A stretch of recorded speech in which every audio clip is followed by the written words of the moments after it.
Hello. Hey, welcome to History Chats this afternoon. Um, yeah, Today we're wrapping up our theme that we've been looking at for the last few weeks here for the month of March Mapness, with a story about the islands of Big Bull Falls and the maps that illustrate that. So I'm going to switch over and let Gary Disselman take it from here.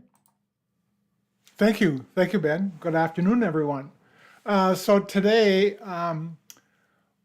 in the continuing, like Ben said, of the our March map story, I thought, what better place to look and tell a little bit of the story of the history of Wausau.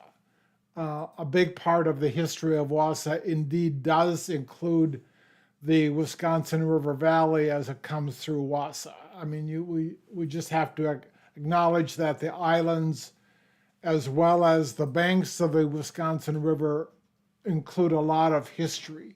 A lot of our history is in that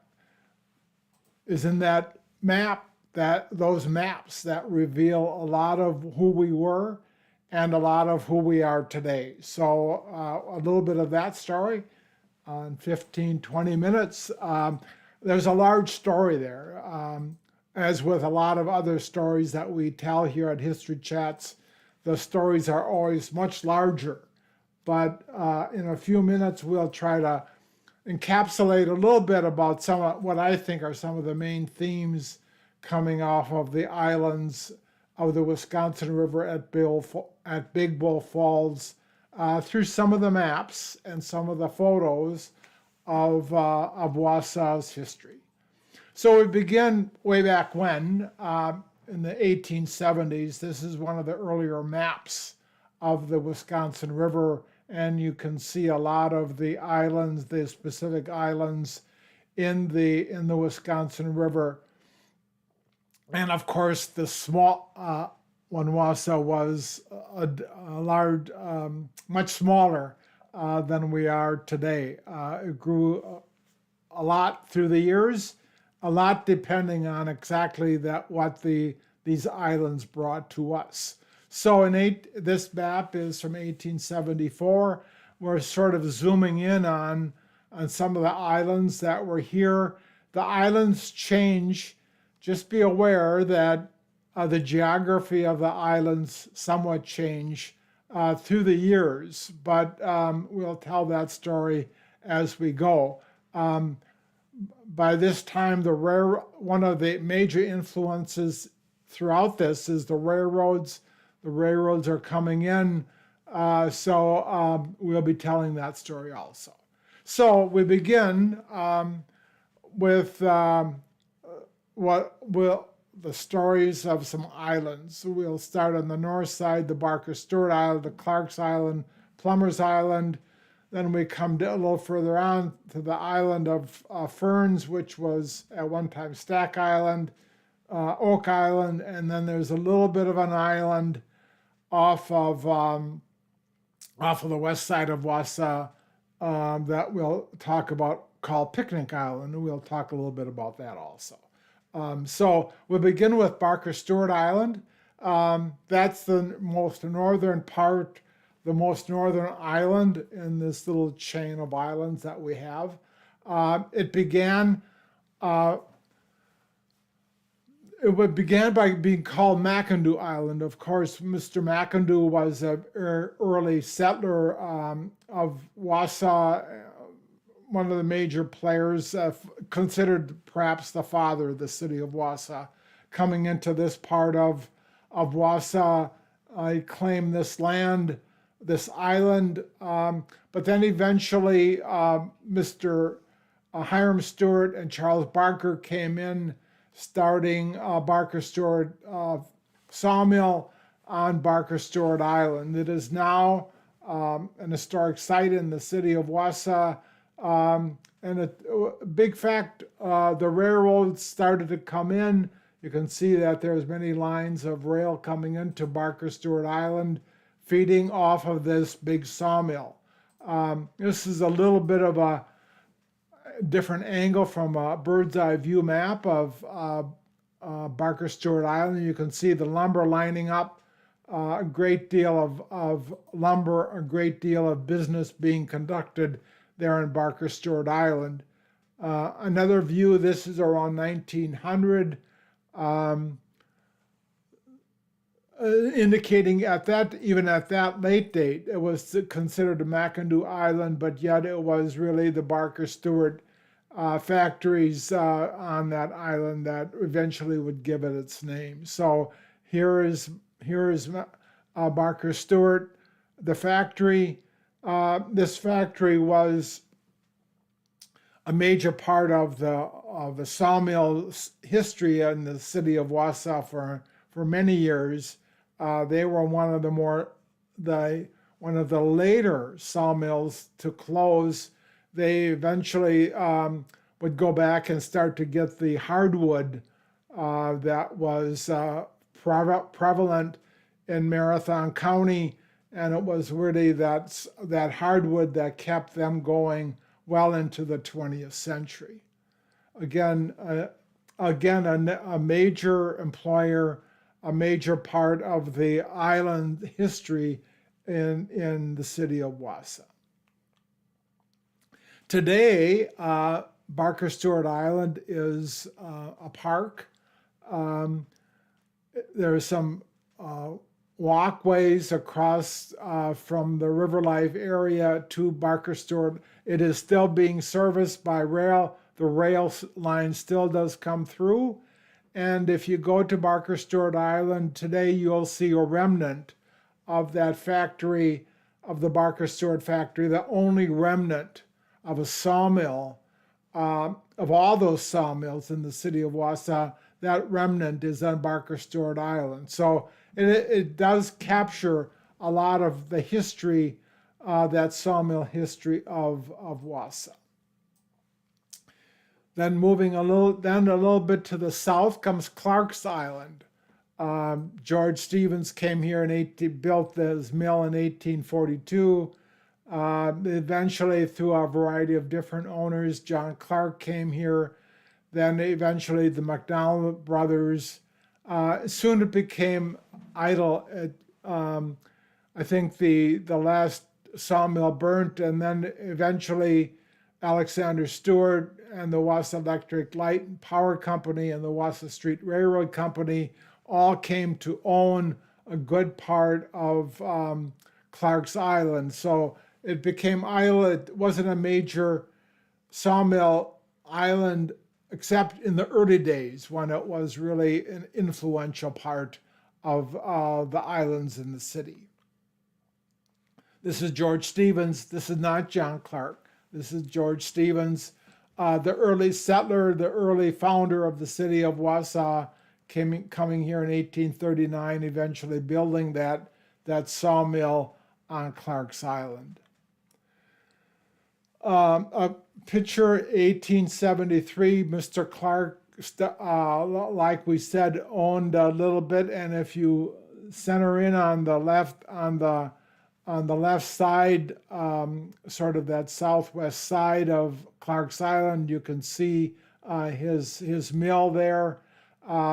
His mill was on that, again, another view of that sawmill on the southwest, really on the southwest side of the island. Another view, again, another view demonstrating the rail lines coming through. Again, the railroads were a very influential part of developing these islands and the sawmills that went with it. Also on Clark's Island, you can see the little bit of a split between Barker Stewart Island and the Clark's Island. There were other things on the island, of course, the roller mills on the northern side of the island. Eventually, the railroad depot would come into this on the rail line. Eventually, other businesses would come up, especially on that part of Clark's Island, on the northern part, by Scott Street, Washington Street. That became a little commercial hub through on that island, on Clark's Island. Again, another picture demonstrating the roller mills there on the north side, and then Scott Street and Clinton Street coming onto Clark's Island. And a couple pictures here of John Clark's sawmill. This is looking southeast from the west side of Clark's Island, the mill. This is the Wisconsin River here, the west bank of the Wisconsin River in front of you, looking east to Clark's Island. And this is his sawmill on Clark's Island, John Clark. Again, a very influential lumberman in the city with this sawmill on Clark's Island. Then moving a little bit to the south of that, we see Plummer's Island. George Stevens built his first mill here, sold it to a variety of different people through the years, McIndoe and Shooter in 48. And then this mill was torn down in 1851, and a new mill built here by Alexander Stewart, and then later becoming the Benjamin Heineman Lumber Company. Again, this is Plummer's Island. Be careful because the geography of this island changed, and we'll talk about that, because there was at one time what we would call a slough, a little slip of water coming off of the east branch of the Wisconsin River, I think basically about Washington Street, somewhere in there, coming down to engage the east branch of the Wisconsin River a little bit south. But this slough, or all this water was filled in, and eventually the river drive came into this area. But this Plummer's Island was an island at one time, but it is no longer an island. It's all part of the riverfront in downtown Wausau. Again, so when we look at pictures pre-1940, looking at maps pre-1940, pretty much we continue to see that slough coming up and touching the east branch of the river, and sawmills indeed were being built on that slough for the power that generated.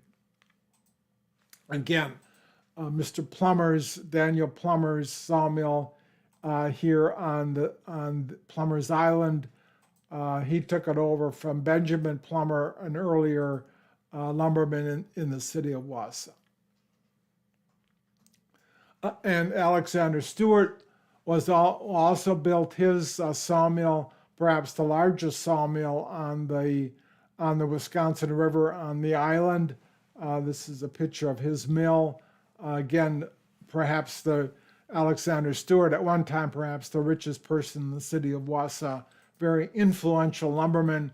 His story is quite detailed, and I won't go into that, but certainly one of the founders, one of the leaders of the city for many years, very influential entrepreneur, involved in a lot of different businesses in our community.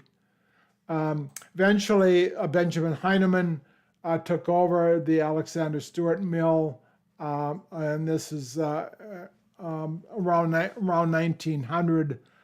He took it over after Alexander Stewart moved to Washington, D.C. Again, this picture really demonstrates the vastness of some of these sawmills at that time. The lumber just piled up, stretching into the horizon. To demonstrate the vastness of the lumber industry, the many sawmills along the Wisconsin River on these islands for much of our history is quite a story unto itself. Moving a little bit south of Plummer's Island is Stack, and we'll talk about Stack and Oak Island. Oak, again, remember the slough coming up along the railroad tracks. That eventually would go away. But while that was here, there was an Oak Island, as well as the Stack Island, which would eventually be called Island of the Ferns. So these two Oak Island now became just a park. It's a community park.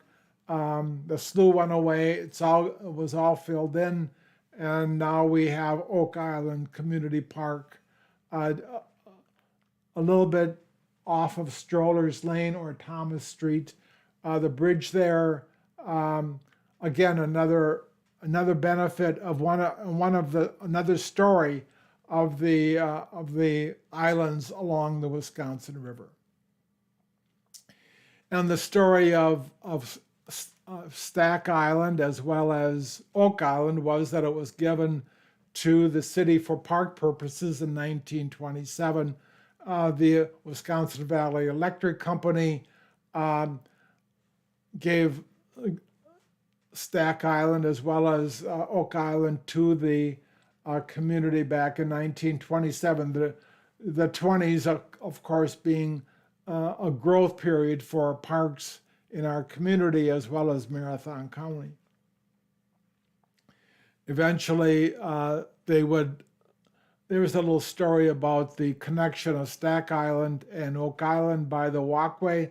The walkway is still there, connecting Oak Island to Island of the Ferns today. Again, and then this was a little bit of a story about, have you been to Stack Island? A lot of people really didn't know about Stack Island. It was really a hard place to get to, but once it became a park, it became developed. It became quite a unique treasure of the islands in the Wisconsin River. And I sort of finish with a little island that we may or may not know that it's there. It's called Picnic Island, along the park on the west side of the city. It's a little a little island that you can walk to, and there's a little bridge across to enjoy this little unknown island, Picnic Island, on the west side of the basically on the west side of the Wisconsin River as it comes through Wausau. So with that, it's just a little bit of a tour of the maps of the Wisconsin River and the islands that it reflects as it comes through the city of Wausau. So with that, I'll turn it back to Ben. Yeah, awesome. A lot of history on maybe some islands that you didn't even know existed or used to exist in the same way. So yeah, thanks for putting that together, Gary. So that brings us to the end of March Madness for another year. So we'll be embarking on a new theme next month. We'll be looking back at some more people you should know, which is a fun evergreen thing. So we have some new group of people that we're going to be talking about, starting with the Legrand sisters next week. Yeah. Also, speaking of things coming up in April, if you're interested, we have a good History Speaks coming up as well. So Brett Barker from the university and Civil War Book Club and all that long history of I mean, even doing other programs for us over the years. He'll be back to talk about Northern women and the Civil War. So specifically, I believe he's going to be looking at Wisconsin women and their role and how they figured into the story of the larger U.S. Civil War. So that's coming up on April 13th, as always, at 2 p.m. on a Saturday. So yeah, some cool stuff coming up. Yeah, I think we'll leave it there. Thanks for watching, and we'll see you next time for some more